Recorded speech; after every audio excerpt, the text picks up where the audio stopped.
وعلى آله وأصحابه أجمعين. أما بعد فأعوذ بالله من الشيطان الرجيم. بسم الله الرحمن الرحيم. وإذ قال ربك للملائكة إني جاعل في الأرض خليفة. صدق الله مولانا العظيم.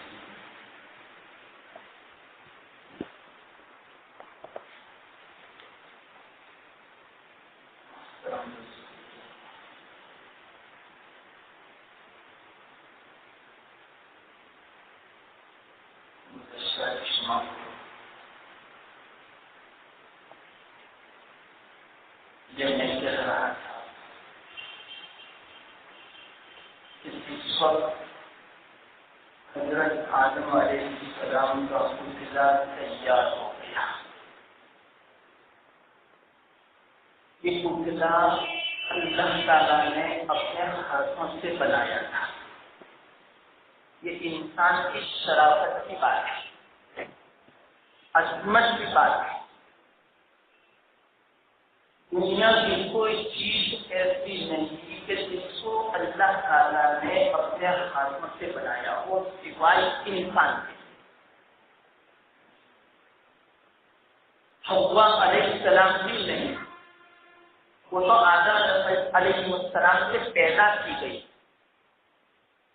اسی بنا پر ایک بات علماء بیان فرماتے ہیں, عجیب نکتے کی بات ہے کہ جس چیز کو اللہ تعالیٰ نے اپنے ہاتھوں سے بنایا اس میں قوت زیادہ ہے. کہ آدم علیہ السلام مرد ہیں, مرد میں عورت کی بنسبت قوت زیادہ ہوتی ہے, اور عورت کمزور ہے اس لیے کہ وہ تو مرد میں سے پیدا کی گئی. اسی بنا پر اللہ تعالیٰ نے مرد کے ذمے گھر کے باہر کا کام لازم کیا اور عورت کے ذمے گھر کی ذمہ داری. یہ فطری چیز ہے, لیکن آج ہم نے اس فطرت کو بدل دیا, عورت کو باہر نکال دیا اور مرد بھی باہر ہے. یہ فطرت کے خلاف, اور جو فطرت کے خلاف کام کرے گا وہ نقصان اٹھائے گا. عورت کو ہم نے باہر نکال دیا, اب نقصان کتنا ہے ہر انسان جانتا ہے. دنیاوی اعتبار سے بھی نقصان اور دینی اور اخروی اعتبار سے تو اتنا نقصان کہ مرنے کے بعد پتہ چلے گا. ہم نے فطرت کے خلاف کیا, اس لیے عورت کو اللہ تعالیٰ نے گھر کی ملکہ بنائی. عورت کے ذمے کمانا واجب نہیں ہے, جو کماتی ہے ضرورت نہیں ہے, اس کے باوجود اس کا کمانا ناجائز ہے. جو نوکریاں کرتی ہیں عورتیں ناجائز ہے, یاد رکھنا. اور عورت جو دنیاوی تعلیم حاصل کرتی ہے اگر وہ شرائط کو پوری نہیں کرتی تو یہ دنیاوی تعلیم حاصل کرنا بھی گناہ ہے, ناجائز ہے.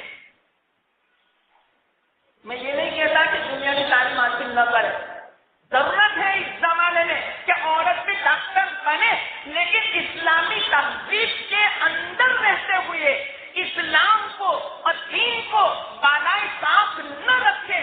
دینی جو ضروریات کا علم ہے سب سے پہلے اس کو عورت سیکھے اور اس کے بعد وہ کالج اور اسکول جائے, پردے میں رہتے ہوئے اور تمام شرائط کو پوری کرنے کے ساتھ تو وہ دنیاوی تعلیم حاصل کر سکتی ہے, ورنہ نہیں, ناجائز ہے, گناہ ہے. اور بھی تفصیل ہے, بلکہ میں نے اجمالاً کہا جس کو پوچھنا ہو کہ میں اپنی بچی کو پڑھانا چاہتا ہوں اسکول میں, مولانا ذرا ہمیں وہ شرائط بتائیں, میں تفصیل سے سمجھاؤں گا. اجمالاً تو میں نے کہہ دیا, اس لیے کہ اللہ تعالیٰ نے عورت کو بنایا ایسا نہیں. عورت کے ذمے گھر کی ذمہ داری, کمانا واجب ہی نہیں. جب تک عورت کی شادی نہ ہو والد کے ذمے پورا خرچ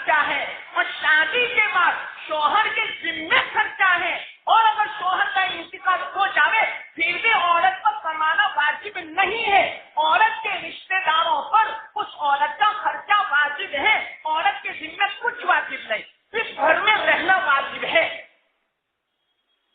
اور آج ہم نے جو واجب ہے اس پر تو عمل نہیں کیا، اور جو گناہ تھا اس پر عمل کیا، اس لیے آج ہمیں دنیا میں وبال اٹھانا پڑتا ہے، اور اتنا وبال ہے آج کی دنیا میں کہ آج کل جو بیماریاں ہم سنتے ہیں اگلے لوگوں نے کبھی نہیں سنی، اسی عورتوں کی بے حیائی کی بنا پر۔ حدیث میں پہلے زمانے میں ایسی بیماریاں نہیں، کیا وجہ؟ آپ کہیں گے کہ ویدر ایٹموسفیئر بدل گیا، ویدر ایسا ہے، ارے ویدر ایسا نہیں، یہ عورتوں کی بے حیائی کی بنا پر۔ یہ اللہ فرماتے ہیں، حدیث کا خلاصہ میں بیان کرتا ہوں، ظاہری سبب جو بھی ہوگا ورنہ صحیح معنوں میں بیماریوں کا سبب یہ ہماری عورتوں کی بے حیائی، اس بنا پر آج بیماریاں، کوئی گھر خالی نہیں مہلک بیماریوں کی۔ کیوں کہ کوئی گھر، شاید ہی کوئی ایسا گھر ہوگا کہ جس میں شرعی پردہ ہوگا، ورنہ سب گھر بے پردہ ہے۔ رشتے داروں سے پردہ تو وہ کرنا جانتے نہیں کہ یہ تو میرے خالو کا لڑکا ہے، یہ تو میرے چاچا کا لڑکا ہے، بے تکلف بھائی بہن جیسے۔ ارے اس سے تو اللہ کے رسول صلی اللہ علیہ وسلم ارشاد فرماتے، جس طرح موت سے آدمی ڈرتا ہے تو اسی طرح اپنے دیور سے ڈرنا چاہیے، اپنے چچا کے لڑکے سے ڈرنا چاہیے، اپنے خالو کے لڑکے سے ڈرنا چاہیے۔ ان سے جتنا فتنہ ہو سکتا ہے اتنا فتنہ کسی اجنبی سے نہیں ہو سکتا جتنا گھر کے نوجوانوں سے ہو سکتا ہے۔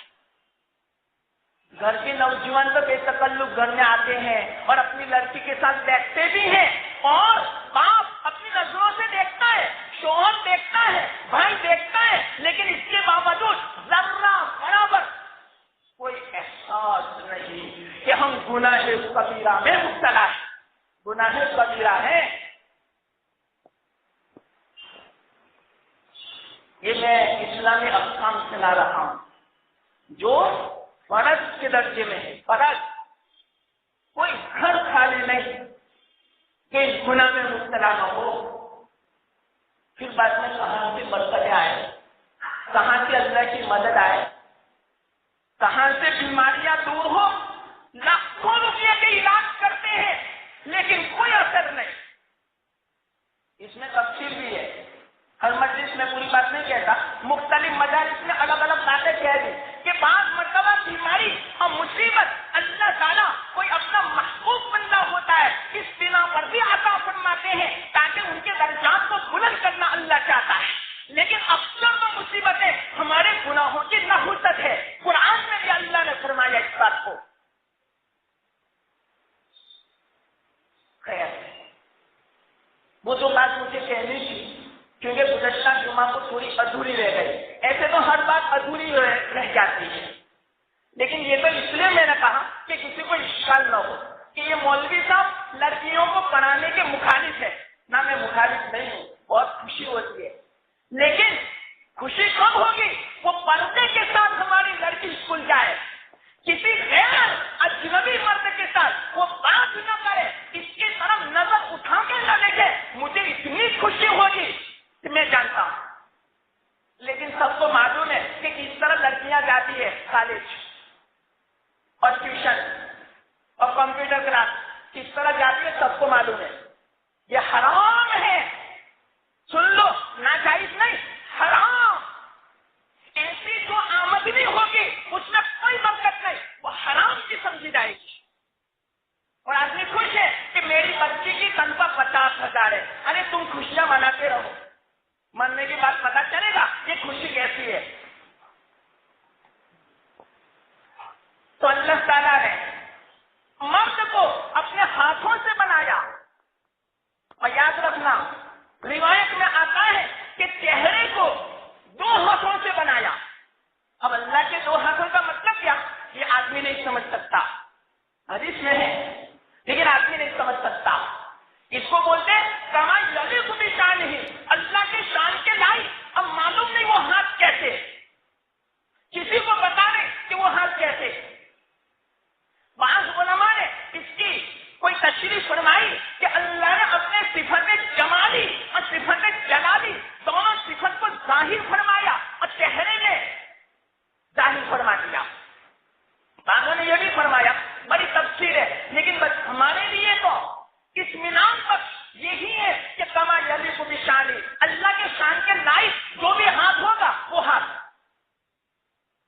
بنا پر انسانی بدن میں چہرے کی جو شرافت ہے ایسی شرافت بدن دوسرے حصے کی نہیں ہے.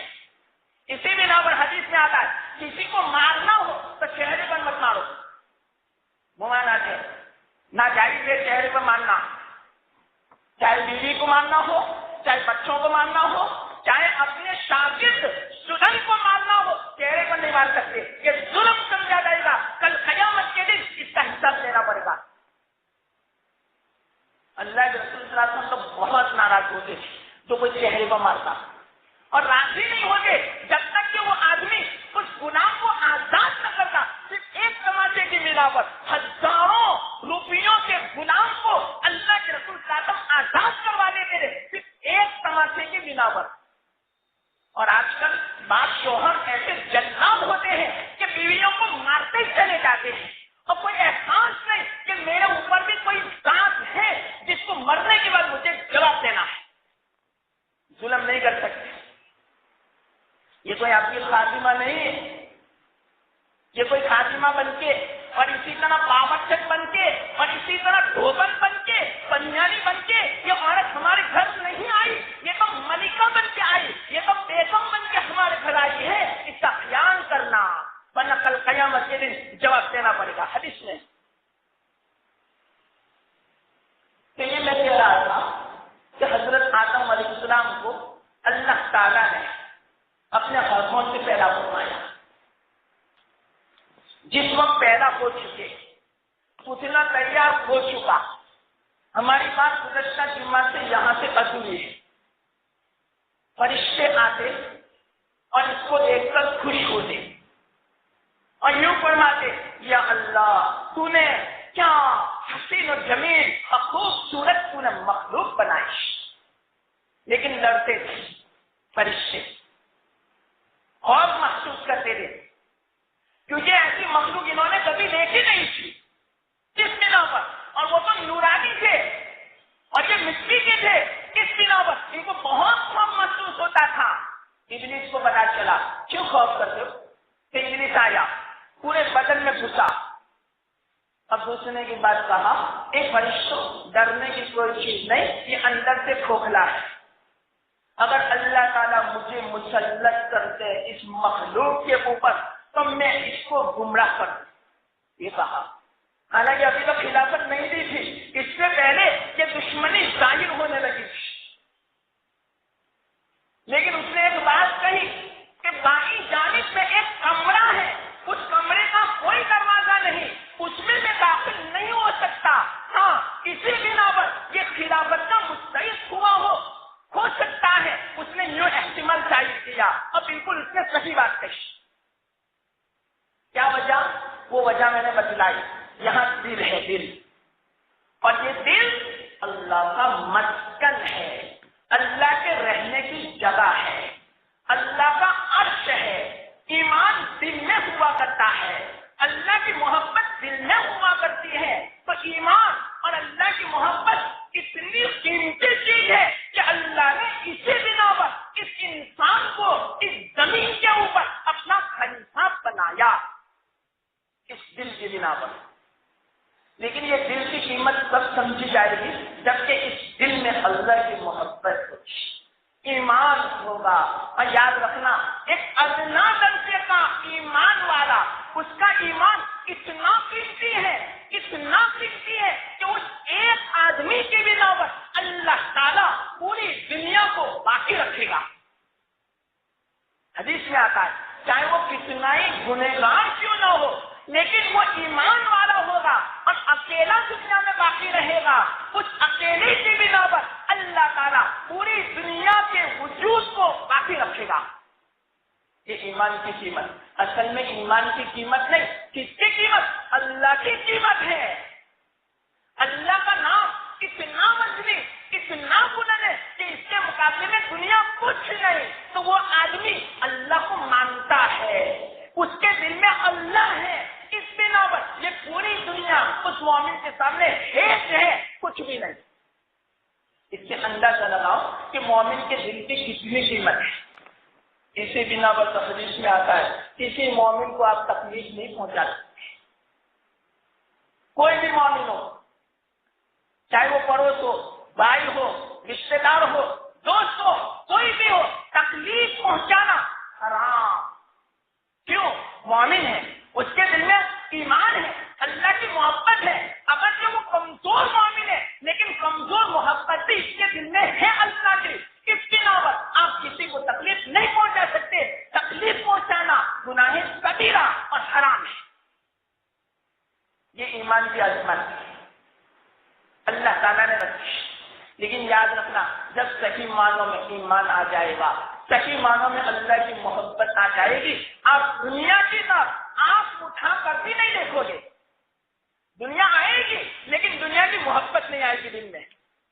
بزرگان بعض کتنے مالدار تھے، کتنے پیسے تو ہمارے پاس بھی نہیں، لیکن کبھی دنیا ان کے دل میں کبھی نہیں آئی. اور آج کل ہمارے پاس تھوڑی دنیا ہے لیکن محبت پوچھو ہر وقت دنیا کا تذکرہ، نماز میں بھی دنیا کے خیالات، اور اللہ کا گھر کا طواف ہو رہا ہے اور طواف کی حالت میں دنیا کے خیالات. تھوڑی دنیا ہے اور اس میں ہماری حالت تو دیکھو، کتنا افسوس کی بات. اب بزرگان ان کے پاس کتنی دنیا ہوتی تھی لیکن ذرہ برابر ان کے دل میں کوئی اثر نہیں ہوتا تھا. ایک مختصر بات سناؤں. شیخ عبد القادر جیلانی رحمۃ اللہ علیہ، ان کے زمانے میں ایک بادشاہ تھے، شاہ سنجر، مسلمان تھے. ان کی حکومت تھی، جس حکومت کا نام تھا نیمروز. یہ حکومت کا نام تھا. کہتے ہیں یہ جو حکومت ہے اس کو بولتے ہیں ہندوستان کی حکومت. تو اسی طرح ان کی جو حکومت تھی بغداد میں، تو اس کو یوں کہتے تھے نیمروز کی سلطنت. تو وہ بادشاہ بھی حضرت شیخ جیلانی رحمت اللہ علیہ کا بڑا گرمیلا تھا، بڑا عاشق تھا. کیوں؟ اللہ والے سے نہیں، اللہ والوں سے ہر ایک کو محبت ہوتی ہے. یاد رکھنا، یہ اللہ محبت ڈالتے ہیں، یہ علامت ہے اس بات کی کہ یہ اللہ والا ہے. حدیث میں یہ بھی. تو بادشاہ نے حضرت شیخ جیلانی رحمت اللہ علیہ کو خط لکھا. پورا واقعہ ہے، میں مختصر سناتا ہوں. علامہ جلالہ رومی رحمت اللہ علیہ اس واقعے کو بیان فرمایا حضرت میں چاہتا ہوں کہ میری حکومت کی آدھی زمین، آدھی جائیداد آپ کی خانقاہ کے لیے وقف کر دوں تاکہ آپ کو کوئی پریشانی نہ ہو. بس اتنا خط لکھا. اگر آپ اجازت دیں تو آدھی حکومت آپ کے نام پر کر دوں. حضرت شیخ عبد القادر جیلانی رحمۃ اللہ علیہ مسکرائے. آج ہم ہوتے تو کتنا خوش ہوتے. حضرت شیخ نے جواب لکھوایا، یوں فرمایا، اے بادشاہ سلامت، آج تک میرے دل میں تیری حکومت کا خیال تک نہیں آیا. اگر تیری حکومت کی لعنت میرے دل میں آئے تو میں بد نصیب بن جاؤں. تو اتنا بڑا بادشاہ ہے لیکن میں تجھے خوش نصیب نہیں سمجھتا. ارے مجھے اللہ تعالیٰ نے نیم شب، دیکھو نیمروز یعنی آدھا دن، اور نیم شب یعنی آدھی رات، یہ فارسی لفظ ہے. حضرت نے کیا فرمایا؟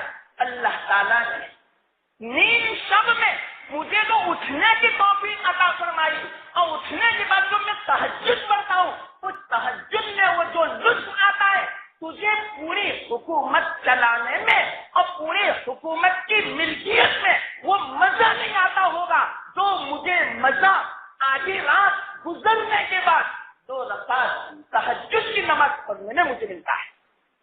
یہ کس بات کی علامت ہے؟ محبت کی علامت. واقعات وہ تھے بھی ایسے، بہت مالدار تھے.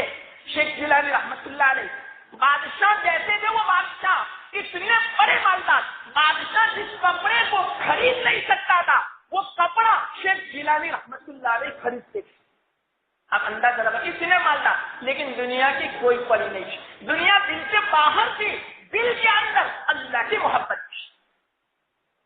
ایک مرتبہ دوسرا مختصر واقعہ یاد آیا.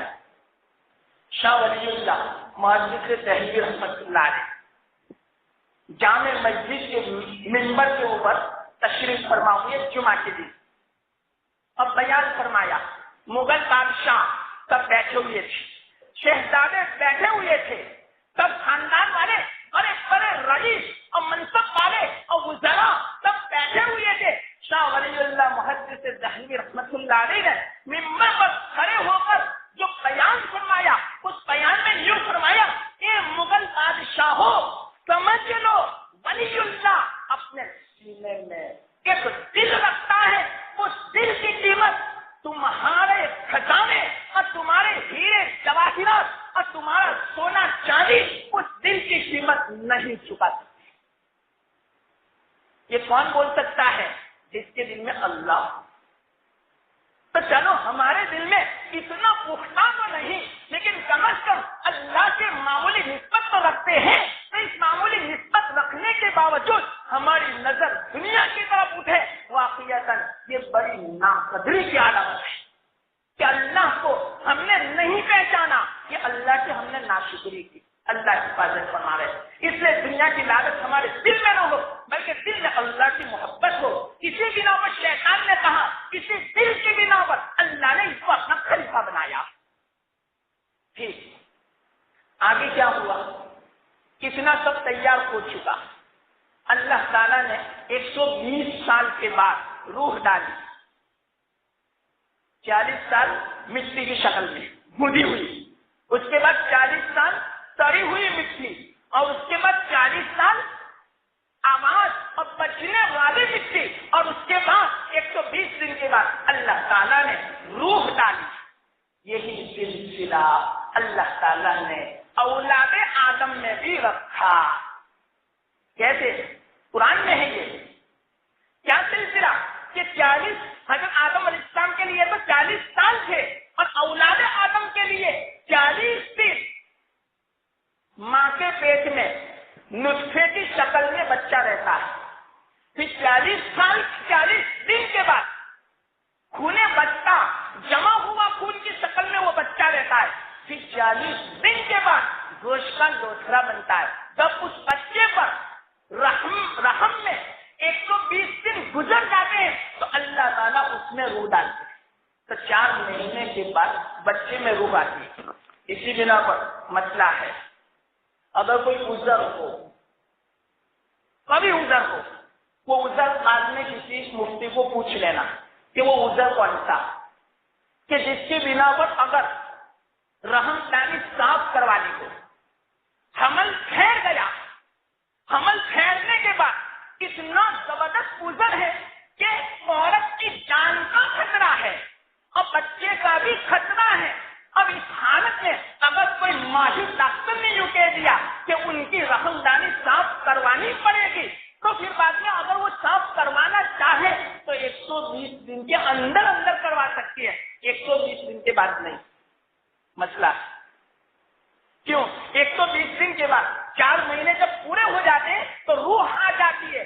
اگر اس کے بعد کسی نے تھیلی صاف کروائی، قتل کا گناہ سمجھا جائے گا، اور قتل بھی کس نے کیا؟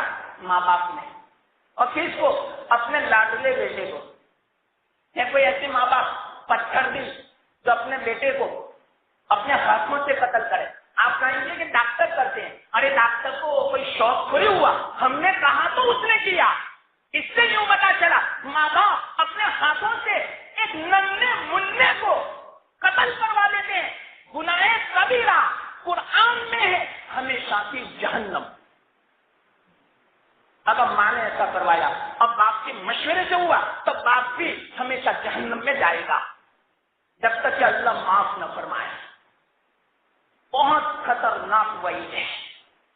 شرک کے بعد سب سے بڑی وعید جو ہے اللہ تعالیٰ نے قرآن میں جو بیان فرمائی وہ قتل کی ہے۔ اب آپ ہی بتلاؤ، جو ماں باپ اپنے بچے کو اپنے ہاتھوں سے قتل کرے کتنا بڑا گناہ۔ اسی بنا پر علماء نے فرمایا 120 دن کے بعد تھیلی صاف نہیں کروا سکتی، الیتن نہیں کرا سکتی عورت۔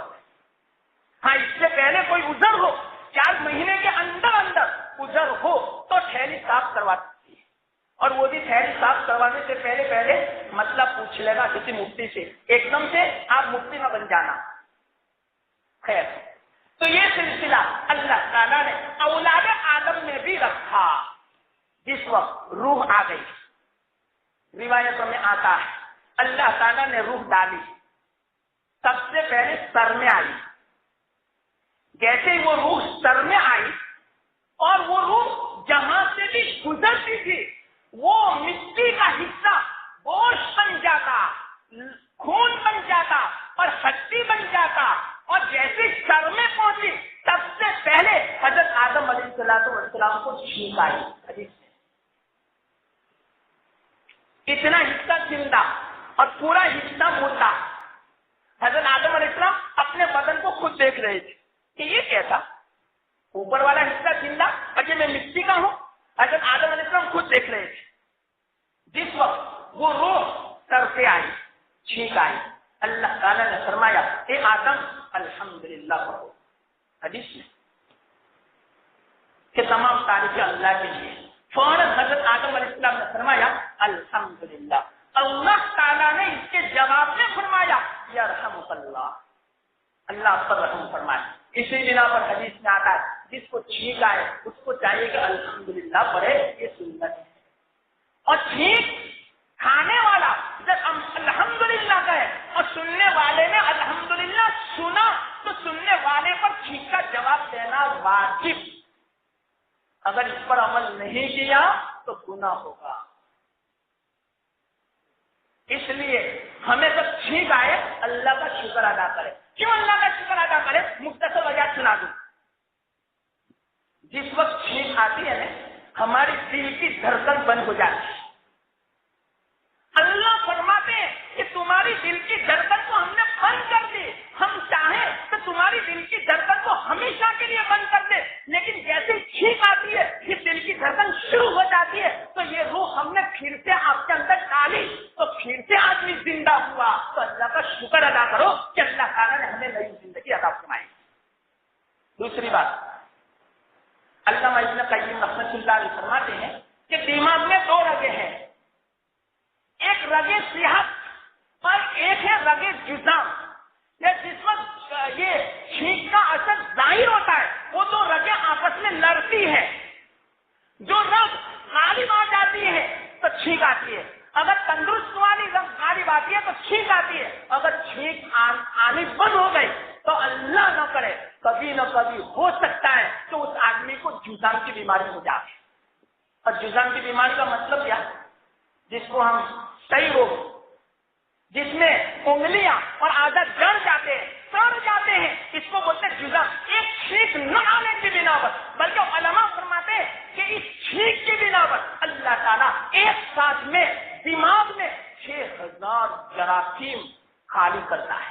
یہ چھینک اللہ تعالیٰ ایک چھینک کے ذریعے سے ہزاروں روپیوں کی دوائی کا کام ایک چھینک کے ذریعے سے کرواتا ہے، دماغ کے جراثیم کو خالی کرواتا ہے. اگر یہ چھینک نہ آئے تو تمام آدمی پاگل ہو جاتے ہیں.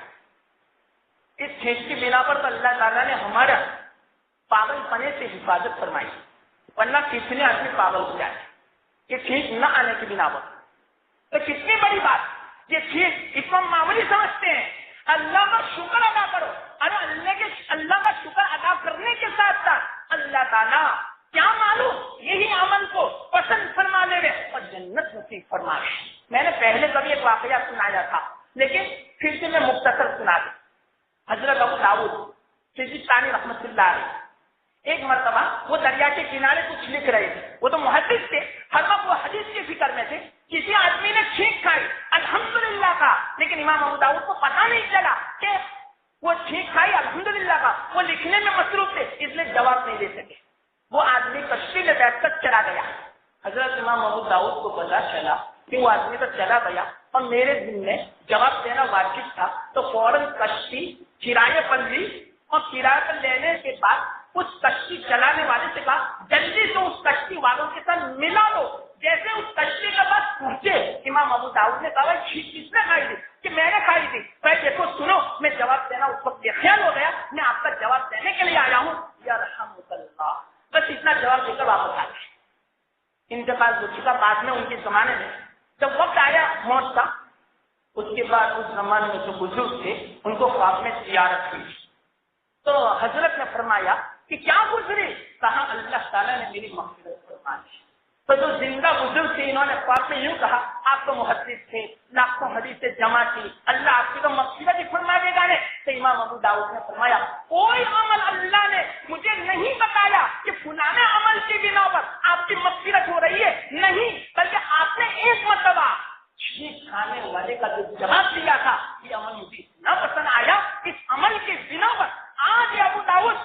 تیری مغفرت کرتا ہوں اور جنت تیرے لیے واجب کرتا ہوں. دیکھو دنیا کا بھی فائدہ اور آخرت کا بھی فائدہ. یہ تو ٹھیک کی بات میں نے کہی. اس کے بعد جب روح سر پہ آ چکی اپنے آنکھوں سے دیکھا حضرت آدم علیہ السلام نے عرش کو, اللہ تعالیٰ کا عرش دیکھا. جیسے عرش پہ نظر پڑی عرش کے اوپر کلمہ لکھا ہوا تھا لا الہ الا اللہ محمد رسول اللہ صلی اللہ علیہ وسلم. آدم علیہ السلام نے کہا میں تو سمجھا کہ کیونکہ دماغ میں تو آ گئی تھی روح, اس لیے سوچ کی قوت اللہ تعالیٰ نے عطا فرما دی تھی. انہوں نے یوں سمجھا کہ شاید میں ہی پہلا آدمی ہوں. ارے اللہ نے اپنے نام کے ساتھ معلوم نہیں یہ کون محمد ہوں گے کہ کتنی برگزیدہ ہستی ہوگی, وہ اپنی ایسی محبوب مطلب کہ ہستی ہوگی کہ جس کا نام عرش کے ساتھ عرش میں اپنے نام کے ساتھ جس کا نام لکھا ہوا ہے. اسی وقت حضرت آدم علیہ السلام سمجھ گئے کہ مجھ سے بھی زیادہ کوئی پسندیدہ اور محبوب اور برگزیدہ کوئی ہستی ہے جس کا نام محمد ہے. خیر جب آنکھوں سے دیکھا حدیث میں آتا ہے انہوں نے جنت کے پھل دیکھے. ابھی تو صرف دیکھے اور تمنا پیدا ہوئی اور بعد میں وہ جو روح ہے اندر آنے لگی, یہاں تک کہ پیٹ تک پہنچی. جب پیٹ میں پہنچی خود بخود بھوک محسوس کی, کھانے کی خواہش ان کو ہوئی کہ میں یہ تو پھل اس کو کھاؤں. حضرت ابو ہریرہ رضی اللہ تعالیٰ عنہ فرماتے ہیں جیسے حضرت آدم علیہ السلام کے پیٹ میں روح پہنچی اور آنکھوں میں پہنچی, آنکھوں کے ذریعے سے دیکھا اور پیٹ میں روح جانے کی بنا پر کھانے کی حرص پیدا ہوئی. تو ابھی پیروں میں روح نہیں آئی تھی, اس سے پہلے وہ کھڑے ہونے لگے. کھڑے جیسے ہی ہوئے دھڑام سے نیچے گرے. حضرت آدم علیہ السلام فرشتے ہنسے کہ یہ انسان کتنا جلد باز ہے. اسی بنا پر حضرت ابو ہریرہ رضی اللہ تعالیٰ عنہ فرماتے ہمارے دادا جلد باز تھے نا, اسی بنا پر آج انسان بھی بہت جلد باز ہے کہ میرا کام جلدی ہو جانا چاہیے بس. یہ اس کا اثر عالم ارواح حضرت آدم علیہ السلام کا اثر ہے. اس کو بولتے ہیں تقدیری بات. بڑی عجیب باتیں ہیں جو علماء نے اس واقعے سے اتنے نکات بیان فرمائے. جتنے دنیا میں بات ایسی چیزیں ان تمام چیزوں کا اثر ہمارے جو دادا آدم علیہ السلام ہے اس واقعے سے متعلق ہے.